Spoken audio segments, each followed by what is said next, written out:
ಸೀರೆ ಉಡಿಸಿ ಬಳೆಯ ತೊಡಿಸಿ ಸೀರೆ ಉಡಿಸಿ ಬಳೆಯ ತೊಡಿಸಿ ತಾಳಿ ಕಟ್ಟಿಸಿ ಹೆಣ್ಣು ಇಲ್ಲದೆ ಧರ್ಮ ಇಲ್ಲ ಎಂದು ಬೋಧಿಸಿ ಧರ್ಮನಿಗೆ ತಲೆಗೆ ಏಳು ಧರ್ಮನಿಗೆ ತಲೆಗೆ ಏಳು ಮಡಿಕೆ ಕೂರಿಸಿ ಕೈಗೆ ಕತ್ತಿ ಕೊಟ್ಟು ಕರಗ ಶಕ್ತಿ ತೋರಿಸಿ ನನ್ನನ್ನು ಶಂಕಿಸಿದರೆ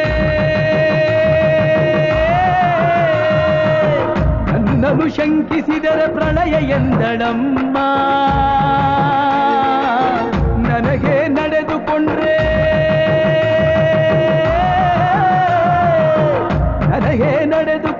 ವಿಜಯ ಎಂದಳಮ್ಮ ಆಡಿದ ಮಾತನ್ನು ಮೀರ್ದಿರೋ ಭಕ್ತರ ಇವಳಿಗೆ ಇಷ್ಟ